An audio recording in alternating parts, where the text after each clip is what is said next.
सौतेली माँ की रसोई।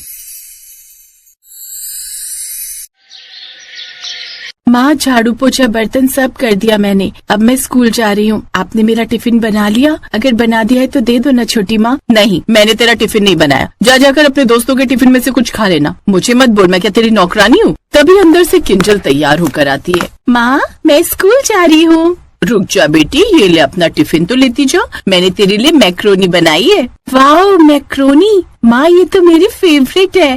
थैंक यू सो मच माँ। अरे मेरी प्यारी बच्ची, आराम से जाना। और तू क्या मेरी शक्ल देख रही है? बोला ना चल जाए यहाँ से। बेचारी स्वाति बिना टिफिन लिए ही स्कूल चली जाती है। दरअसल रूपरेखा गजेंद्र सिंह की दूसरी पत्नी थी। उसकी पहली पत्नी शीला की मौत कैंसर के कारण हो गई थी। शीला अपने पीछे महीने भर की बेटी स्वाति को छोड़ गई थी। तब गजेंद्र को स्वाति की चिंता सताने लगी, इसीलिए अपनी बच्ची की देखभाल के लिए अब उसने दूसरी शादी करने की ठानी और रूपरेखा से शादी कर उसे घर ले आया। रूपरेखा शुरू में तो स्वाति के साथ अच्छे से रही, लेकिन जब शादी के साल भर बाद उसने खुद की बेटी को जन्म दिया तो उसका सारा प्यार अपनी बेटी किंजल की तरफ चला गया और बचपन से ही स्वाति और उसमें भेदभाव करने लगी। ले मेरी बच्ची, ये ले दूध पी ले, बॉर्नवीटा डालकर बनाए, तुझे पसंद है ना? माँ, मुझे भी बॉर्नवीटा डालकर दूध पीना है। एक मारूंगी ना खींच कर, तेरी शक्ल भी है दूध पीने लायक। मुफ्त का दूध नहीं आ रहा, बड़ा महंगा आता है। इतने में गजेंद्र काम से लौट आता है। क्या हुआ स्वाति, गुड़िया का मुंह क्यों बना हुआ है? पापा, मुझे भी दूध पीने का मन है। रूपरेखा, तुमने इसके लिए दूध नहीं बनाया? वो इसे थोड़ी सी खांसी थी ना, इसीलिए मैंने नहीं बनाया। उससे कफ होता है ना। कोई बात नहीं, तुम इसे बॉर्नवीटा डालकर दूध दे दो। परसों मैं शहर से दोनों बेटियों के लिए लाया था ना। और हाँ, सोने के वक्त इसे खांसी की दवाई पिला देना। जी ठीक है। रूपरेखा मुंह बनाकर रसोई में चली जाती है। रूपरेखा बड़ी चालाक थी। वो अपनी सगी और सौतेली बेटियां दोनों में भेदभाव करती थी। ऐसे ही कुछ दिन बाद उनके एग्जाम आने वाले थे। ये वाला प्रश्न कितना मुश्किल है, मुझसे तो हल ही नहीं हो रहा। कौन सा प्रश्न? मुझे दिखाओ किंजल, मैं तुम्हारी हेल्प करती हूँ बहन। नहीं, कोई जरूरत नहीं है मेरी बेटी को कुछ भी पढ़ाने की। वो तुमसे ज्यादा समझदार है, समझी? पढ़ मेरी बच्ची, तू खुद पढ़। और तू चलकर कपड़े धो और उसके बाद शाम का खाना भी बना कर रख ले अभी से। फिर तेरे पापा आ जाएंगे और खबरदार जो उनसे कुछ भी बताया कि कपड़े तूने धोए हैं और खाना भी तूने बनाया है, अगर उन्हें ये पता चला ना तो मुझसे बुरा कोई नहीं होगा, समझी? जा अब काम कर। लेकिन माँ, मेरे पेपर आने वाले हैं। तो तूने कौन सा पढ़ लिख कर कलेक्टर लग जाना है? चुपचाप से जो कहा है वो कर, समझी? ऐसा कहकर रूपरेखा स्वाति को डांट फटकार कर काम करने के लिए भेज देती है। स्वाति बेचारी छोटे नन्हे हाथों से ढेर सारे कपड़े धोती है। जैसे ही गजेंद्र के आने का वक्त होता तो वो स्वाति को पढ़ने बिठा देती और खुद घर के कामकाज में जुट जाती। शाबाश, मेरी दोनों बेटियां कितनी होशियार हैं। दोनों ऐसे ही पढ़ लिख कर मेरा नाम रोशन करना। वही तो मैं भी उन दोनों से कहती हूँ और इसीलिए दोनों को हर चीज लाकर हाथ में देती हूँ। एक पानी का ग्लास तक नहीं उठाने देती इनको। स्वाति बेटी तो पिछले 2 घंटे से लगातार पढ़ रही है। क्यों स्वाति बेटी? हाँ छोटी माँ। शाबाश। अच्छा रूपरेखा, खाना बन गया तो लगा दो। जी बस तैयारी में अभी लगा देती हूँ। रूपरेखा जानबूझकर स्वाति को गजेंद्र के सामने पढ़ने बिठा देती, लेकिन वो ये नहीं जानती थी कि रोज रोज इस तरह किताब लेकर बैठने से स्वाति को पढ़ाई से काफी लगाव होने लगा था और अब उसका ध्यान पढ़ाई में खूब लगने लगा। जबकि रूपरेखा किंजल को दिन रात पढ़ने के लिए बिठाए रखती, लेकिन फिर भी वो बस नाम के लिए किताब खोलकर बैठी रहती। एक दिन, तुझे मैंने कहा था मेरे सारे कपड़े अच्छे से प्रेस करने, लेकिन तुमने अभी तक एक भी कपड़ा प्रेस नहीं किया। वो माँ, घर के बाकी काम निपटाकर अभी फ्री हुई हूँ। लाओ अभी कर देती हूँ। तो तू क्या एहसान कर रही है काम करके? इतना राशन पानी खाती है तो काम भी तो करेगी ना। चल जा अब मेरे कपड़े प्रेस कर। अभी तो मुझे 2 चैप्टर्स याद करने के लिए रह गए हैं और माँ ने काम दे दिया। कोई बात नहीं, सारा काम निपटा लेती हूँ, फिर पढ़ने बैठूंगी। यही सोचकर वो घर के कामकाज में जुट जाती है, लेकिन वो देर रात तक उसे कोई न कोई काम में लगाए रखती और अपनी बेटी को पढ़ने के लिए बिठाए रखती। रात को जब सब सो जाते तो स्वाति चुपचाप पढ़ने बैठी रहती और सुबह के 4 बजे तक पढ़ती रहती, जिसका नतीजा ये होता कि स्वाति के एग्जाम में अच्छे नंबर आते हैं और किंजल जो सारा दिन पढ़ती रहती उसके बेहद ही कम नंबर आते। ना जाने ये छोकरी पढ़ती कब है, थोड़ी देर पढ़कर भी इतने अच्छे नंबर ले आती है। ऐसे ही समय बीता और अब दोनों बेटियां जवान हो गई। स्वाति ने 12वीं पूरी कर ली। पापा, मुझे आगे की पढ़ाई के लिए बेंगलुरु जाना है और अपनी मरी हुई माँ का सपना पूरा करना है। आप हमेशा कहते थे ना कि माँ बोलती थी कि वो अपनी बेटी को अफसर बनते हुए देखना चाहती है। मैं माँ का सपना पूरा करना चाहती हूँ पापा। ठीक है मेरी बच्ची, तू जाना चाहती है तो मैं तुझे रोकूंगा नहीं। लेकिन ये सुनकर सौतेली माँ बुरी तरह जल भुन जाती है। मैं देखती हूँ कैसे ये अपना सपना पूरा करती है। सुनिए, मैं क्या कह रही थी जी, अपनी किंजल भी स्वाति के साथ चली जाएगी तो ठीक रहेगा। वो भी अपने आगे की पढ़ाई वही पूरी कर लेगी और दोनों बहनों का साथ भी हो जाएगा, तो हमें किसी तरह की कोई चिंता भी नहीं रहेगी। ठीक कहती हो तुम रूपरेखा। गजेंद्र इस बात के लिए मान जाता है, लेकिन रूपरेखा के मन में तो अलग ही प्लान चल रहा था। देख किंजल, मैं चाहती हूँ कि तू वहाँ जाकर इस स्वाति की बच्ची को इतना परेशान करे कि ये कभी अपना सपना पूरा न कर पाए। स्वाति और किंजल ट्रेन पकड़कर बेंगलुरु चली जाती हैं और वहीं रहकर पढ़ाई करने लगती हैं। लेकिन किंजल वहाँ स्वाति को किसी न किसी बहाने से परेशान करती रहती। स्वाति, मेरे सर में दर्द हो रहा है, मेरे लिए कॉफी बना दो ना। अच्छा ठीक है, अभी बना कर लाती हूँ मैं। इसी तरह वो किसी न किसी काम में उसे लगाए रखती, लेकिन जैसे ही किंजल खुद पढ़ने के लिए बैठती तो उसे नींद आ जाती और उसी वक्त स्वाति पढ़ने बैठ जाती। अब कभी बीच में छुट्टियों में वो दोनों घर भी आती तो रूपरेखा अपनी रसोई में बस अपनी सगी बेटी की पसंद का खाना बनाकर ही उसे खिलाती। ये सब देख स्वाति की आंख तो भर आती है, लेकिन वो किसी से कुछ नहीं कहती। फिर एक रोज एक बड़ी सी गाड़ी उस गाँव में आती है, जिसके आगे पीछे और भी कई सारी पुलिस की गाड़ियाँ होती हैं। लगता है कोई बड़ा अफसर आया है अपने गांव में। गजेंद्र भाई, ये तो आपके घर की तरफ जा रहे हैं। हाँ चलो चलकर देखते हैं। गजेंद्र जैसे ही अपने घर पहुंचता है, तभी रूपरेखा भी हॉर्न सुनकर बाहर आ जाती है। उस गाड़ी से स्वाति और किंजल बाहर आती हैं। मैं जानती थी मेरी किंजल मेरा नाम जरूर रोशन करेगी। तू बड़ी अफसर बन गई ना बेटी। आप गलत समझ रही है माँ, ये सब मेरा नहीं बल्कि स्वाति का है। वो IAS बन गई है। ये सुनकर रूपरेखा के पैरों तले जमीन खिसक जाती है, तो वहीं गजेंद्र का सीना गर्व से फूल जाता है। पापा, मैंने माँ का सपना पूरा कर दिया। शाबाश मेरी बच्ची, आज तेरी मरी हुई माँ को तुझ पर गर्व होगा। हाँ पापा, वो मुझे कहीं न कहीं जरूर आशीर्वाद दे रही होगी। छोटी माँ, आप अपनी बेटी को आशीर्वाद नहीं देंगी?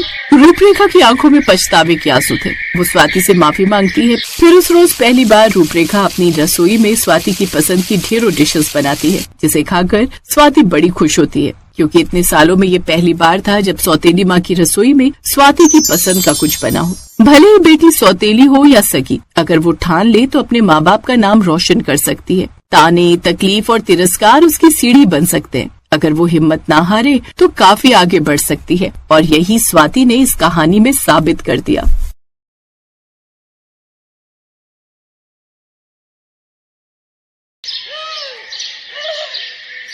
चलना अनन्या, किसी को उल्लू बनाते हैं। क्या सुकन्या, तुझे तो हर टाइम मस्ती सूझती रहती है। घर चल। चल लेंगे ना, पर पहले किसी को बेवकूफ बनाते हैं। नहीं, बहुत हो गया। उल्टे पुल्टे काम तू करती है और डांट मुझे खानी पड़ती है। और सुन, वो कल पड़ोसन आंटी के साथ क्या किया तूने? क्यों, कुछ कह रही थी क्या? हाँ, मुझसे कह रही थी कि आजा तुझे सबक सिखाती हूँ। बता तूने क्या कहा उन्हें?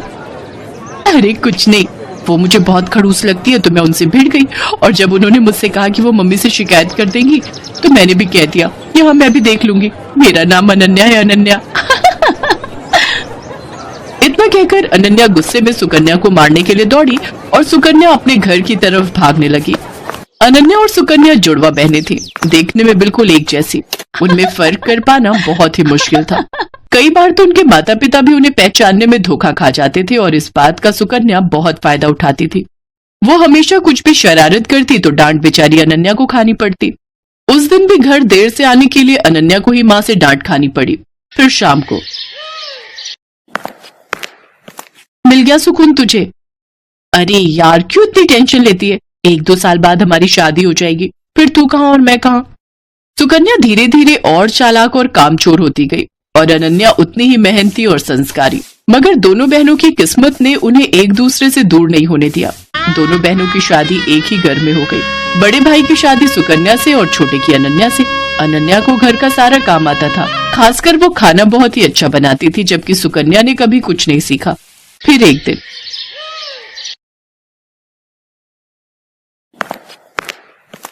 अरे बैठकर टीवी देख रही हो, पहले जाकर कपड़े तो धो लो। माँ जी, आप अनन्या को बोल दो ना, सुबह से मैं ही तो घर का सारा काम कर रही हूँ, बर्तन धोए और फिर खाना भी बनाया। अच्छा, सॉरी बेटा, मुझे लगा कि वो सब अनन्या ने किया है। नहीं माँ जी, सारे काम मैंने किए, वो तो बस अभी निकली है अपने कमरे से। अच्छा, रुको जरा, अभी खबर लेती हूँ उसकी। सरला गुस्से में अनन्या के पास गई जो झाड़ू लगा रही थी। दिन भर बस टीवी या फिर आराम, अब ये कोई टाइम है झाड़ू लगाने का? पर माँ जी। चुप हो जाओ, एक उसे देखो, अपनी बहन को, कितना काम करती है बेचारी। अपनी सास की बात सुनकर अनन्या समझ गई कि उसकी बहन सुकन्या ने उसकी सास को भी बेवकूफ बना दिया है। वो अपनी सास से कुछ नहीं बोली और चुपचाप झाड़ू लगाती रही। बेचारी अनन्या सुबह से शाम तक घर के सारे काम करती, लेकिन फिर भी उसे ही सास की डांट खानी पड़ती। फिर एक दिन, अरे बहू चल मेरे साथ रसोई में, आज मिलकर खाना बनाते हैं। ठीक है माँ जी, आप चलो मैं आती हूँ। सरला रसोई की तरफ चली गई और सुकन्या सीधे अनन्या के कमरे में। अरे अनन्या, वो तुझे माँ जी बुला रही है खाना बनाने के लिए। अच्छा बस अभी जाती हूँ। सुकन्या ने एक बार फिर अनन्या को बुद्धू बना दिया था और बेचारी अनन्या को पता ही नहीं था कि उसकी सास ने उसे नहीं बल्कि सुकन्या को बुलाए है। उधर रसोई में आ गई, कहाँ रह गई थी? चलो एक काम करो, तुम आटा गूंथ दो, मैं सब्जी काट देती हूँ। ठीक है माँ जी। अनन्या ने बहुत जल्दी और बहुत अच्छा आटा गूंथा था, जिसे देखकर सरला बहुत खुश हुई। और फिर, क्या बात है, इतनी जल्दी और इतना अच्छा आटा गूंथ दिया। अरे तुम अनन्या को कुछ सिखाती क्यों नहीं हो? उसे तो कुछ भी नहीं आता। अनन्या समझ गई थी कि उसकी सास सरला उसे सुकन्या समझ रही थी और वो ये भी समझ गई थी कि रसोई के काम से बचने के लिए कामचोर सुकन्या ने उसे सरला के साथ भेज दिया। उसे सुकन्या पर बहुत गुस्सा आया, लेकिन वो कुछ बोली नहीं। ऐसे ही वक्त बीतता गया। सरला की नजर में घर का सारा काम सुकन्या करती थी, रसोई सुकन्या ही संभालती थी, जबकि अनन्या सिर्फ दिन भर टीवी देखती थी, जबकि सच इससे बिल्कुल उलट था। और फिर एक दिन, अरे बेटी सुकन्या। जी माँ जी बताइए। उस दिन जो तुमने हलवा बनाया था ना, वो बादाम वाला, मेरा खाने का बहुत मन हो रहा है, मेरे लिए बना दो ना। इसमें कौन सी बड़ी बात है, लो आप टीवी देखो, मैं बस अभी लाती हूँ बनाकर। ना ना, मुझे तो खाना है ही, पर मुझे वो हलवा बनाना भी सीखना है, तो मैं भी चलती हूँ साथ। तुम बनाना और मैं देखूंगी। अब आप बैठिए ना माँ जी। अरे चलो ना, साथ में बनाते हैं।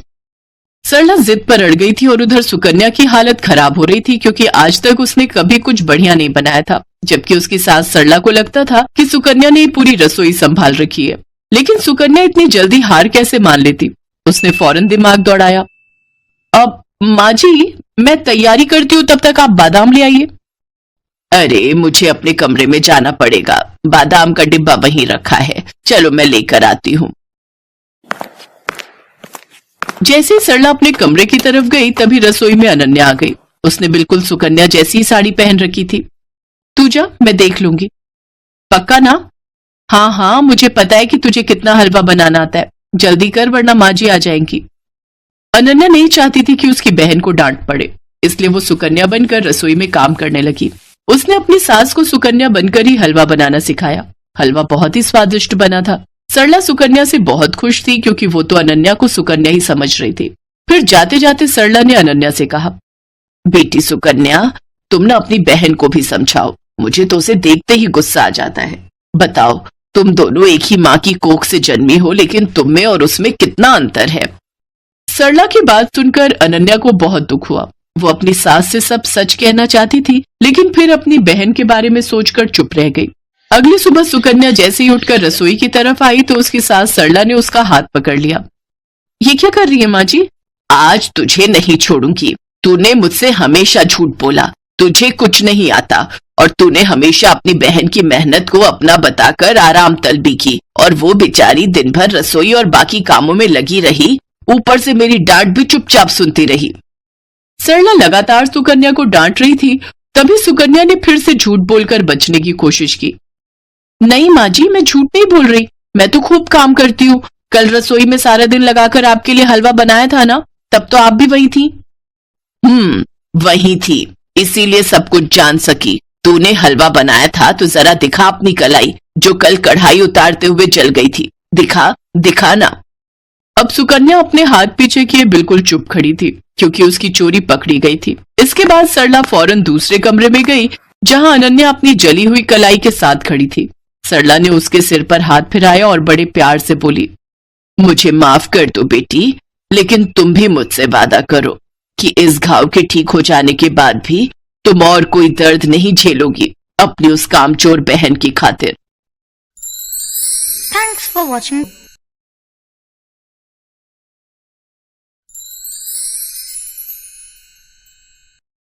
बड़े खानदान की पहली शादी। बड़े खानदान की पहली शादी। रामनिवास जी का खानदान बहुत बड़ा था।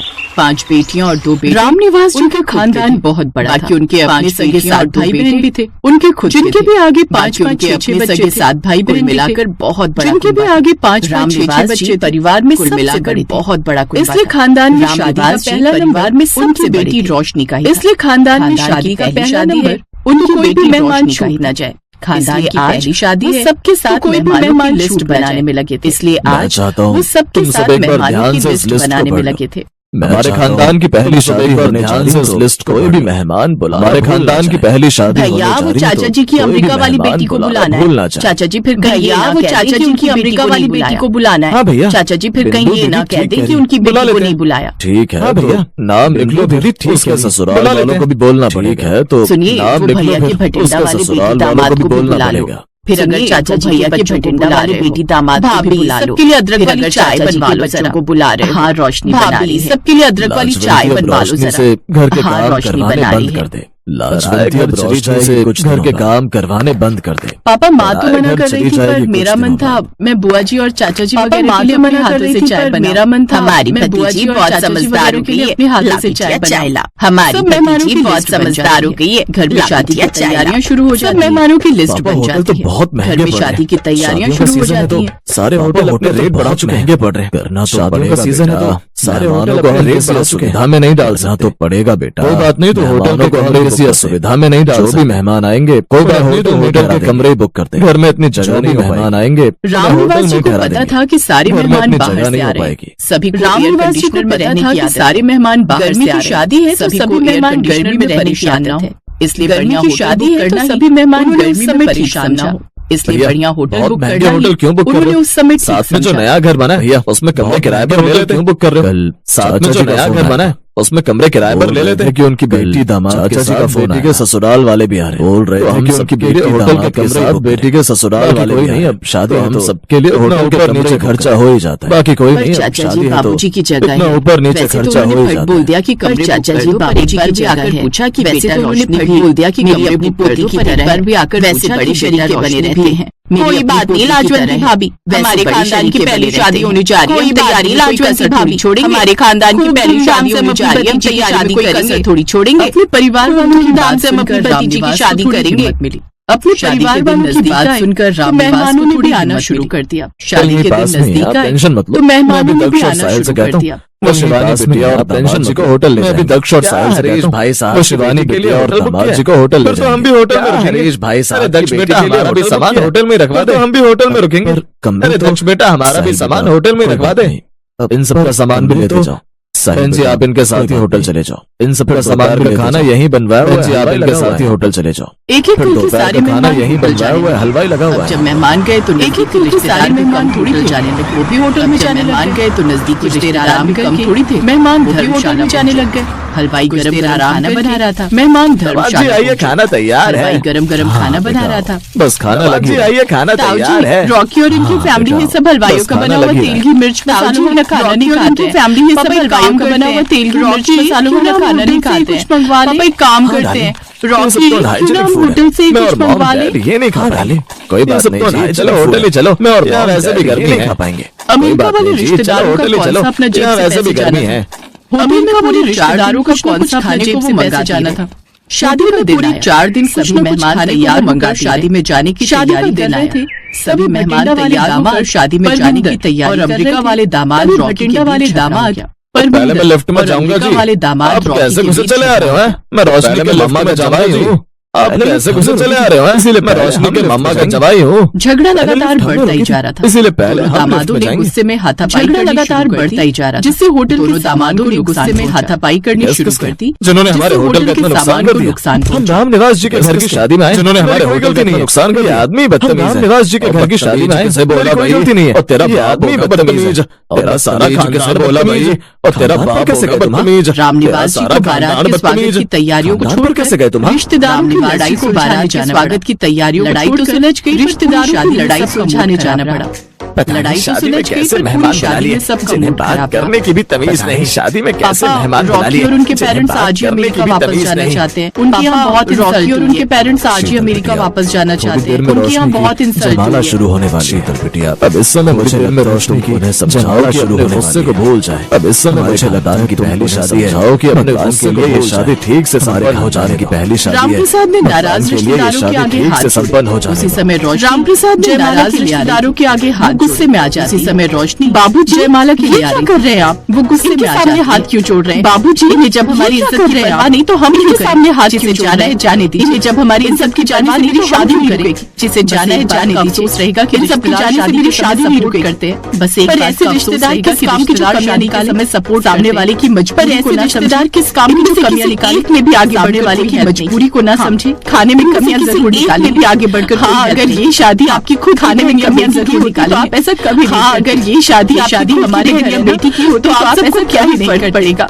ये शादी हमारे घर में आंसू आ जाते हैं तो आप सबको क्या कमियां निकालने और झगड़ा करने वाले रिश्तेदारों के सिर शर्म से झुक जाते हैं। कमियां निकालने और झगड़ा करने वाले रिश्तेदारों के सिर शर्म से के बाद शादी की रात रोशनी की तरफ के रिश्तेदारों ने लड़के वालों शादी की रात रोशनी की तरफ के रिश्तेदार बाराती बहुत लड़के वालों की जो खाते रोटियां गरम बनवा लेते हैं। बाराती बहुत ठंडी होगी। रॉकी जी रोटियां गरम बनवा लेते हैं। मैनेजर को बोल दिया ठंडी होगी के लिए खाना गरम ही रहना चाहिए। परमिंदर जी वैसे मैनेजर को बोल दिया मैंने बारातियों के लिए खाना गरम ही रहना चाहिए। मैंने भी परमिंदर जी गलत तरीके से बात की थी बोल दिया था। सॉरी जी मैंने भी तो आपसे मुझे भी कहना चाहिए कैसे बात की थी। सॉरी मुझे भी कहना चाहिए। पहली शादी है लाजवंत। देखो तो हमारा इतना बड़ा खानदान की पहली शादी एकजुट होकर देखो तो हमारा कितनी खातिरदारी कर रहे हैं। हाँ मैं भी यही देख रही हूँ। की कितनी खातिरदारी कर रहे हैं। और रॉकी को देखकर लगता है इन दोनों के बीच की लड़ाई खत्म हो गई। परमिंदर और रॉकी को देखकर लगता है इन दोनों की हमारी की लड़ाई शादी हो गई है। चलो कोई अड़चन नहीं है। खुशी खुशी हमारी मेहमानों को अपनी गलती का एहसास कोई अड़चन नहीं की विदाई के बाद जब मेहमानों जी गलती का एहसास के लिए पहुंचे रोशनी की विदाई के बाद जब रामनिवास जी होटल का पैसे पहले दिए जा चुके थे तो वो हैरान रामनिवास सब मेहमानों ने अपने अपने रूम के पैसे खुद दे दिए। रामनिवास सब हमारे घर ने अपने रूम के पैसे हमारे भतीजे के खानदान तो मेरी भी रोशनी हमारे घर की बेटी हमने ही नहीं हमारे भतीजे के खानदान की पहली शादी बांट कर हो गया और हमने ही नहीं बड़े खानदान की पहली शादी थी। सब मिल बांट कर हो गया। गई बड़े खानदान की पहली शादी मनाने गए। सीख बड़ी सीख शादी ने हर किसी को सिखा दिया मनाने खानदान में शादी ने हर किसी को सिखा दिया का समय कि खानदान में जो रिश्तेदार उस समय साथ दे परीक्षा वही अपना होता है। जो रिश्तेदार उस समय साथ दे मेहमानों को समझदारी से काम लेना चाहिए। शादी किसी की अगर हम किसी मेहमानों को समझदारी से काम लेना चाहिए सहारा बने। अगर हम किसी की शादी में जा रहे हैं तो बोझ न बने पहचान सहारा बने। यही समझदार रिश्तेदार की पहचान है। ससुराल हर लड़की का सपना होता है और वहाँ पर बिताया पहला ससुराल हर लड़की शायद ही कोई लड़की हो जिसे याद और वहाँ पर बिताया ऐसी ये कहानी है। शायद ही कोई लड़की हो जिसे याद में पहला दिन ऐसी ये कहानी है। नई नवेली सहमी जिसका ससुराल में पहला दिन सुबह तड़के 5 बजे नवेली सहमी से दुल्हन करिश्मा सुबह तड़के 5 बजे उठ जाती है और सोचती है जल्दी से उठकर नहा लेती हूँ नहीं तो सब लोग क्या कहेंगे। मैं अभी तक करिश्मा जल्दी से नहाकर बाहर आती है नहीं तो सब लोग पूजा पाठ करके किचन में जल्दी से नहाकर बाहर आती है। अभी तो ठीक से सुबह भी नहीं हुई चली जाती है। किचन में से कैसी आवाजें आ रही हैं? अभी तो ठीक से सुबह भी नहीं हुई फिर ये किचन में से कैसी आवाजें आ रही हैं? कहीं बेचारी करिश्मा किचन में नाश्ते की तैयारी कर रही थी लेकिन अपनी बेचारी करिश्मा किचन में नाश्ते की तैयारी वो डर जाती है और जल्दी से बाहर आकर शोर शराबा सुनकर चोर वो डर जाती है और जल्दी से बाहर जल्दी बताइए मैं अभी डंडे से उसकी पिटाई करती हूँ। कहाँ है चोर माँ जी? जल्दी बताइए मैं अभी डंडे से उसकी पिटाई करती हूँ। वहाँ से तरह तरह की आवाजें आ रही हैं किचन में। लेकिन किचन में चोर है वहाँ से तरह तरह की आवाजें आ रही हैं लेकिन किचन में तो मैं हूँ माँ जी। तो बहुत तू ही होगी। तो कोई नहीं है। मैंने खटर पटर की आवाज सुनी फिर तो मुझे लगा शादी वाले घर में मैंने खटर पटर की आवाज सुनी तो मुझे लगा शादी वाले घर में तू इतनी कोई चोर चोरी के इरादे क्या कर रही है? पर बहू वो मैं नाश्ते की तैयारी किचन में क्या कर रही है? अरे इतनी जल्दी वो मैं सारा दिन पड़ा है अभी ये काम तो बाद में भी हो जाएगा। पहले पूजा कर आराम कर ले शादी की तैयारियों में हो जाएगा। पहले पूजा कर आराम कर ले शादी की तैयारियों में थक गई होगी। जा बेटा हाय कितनी अच्छी सास मिली है मुझे जो आराम करने के लिए कह रही है। हाय कितनी मेरी सास मिली है मुझे जो सूरज निकला आराम करने के लिए कह रही है। सूरज मेरी माँ निकल गया जो सूरज निकला भी ना हो फिर भी कब उठेगी कहकर जल्दी उठा देती थी। आधा दिन हो गया सूरज निकलने कब उठेगी कहकर जल्दी उठा देती थी।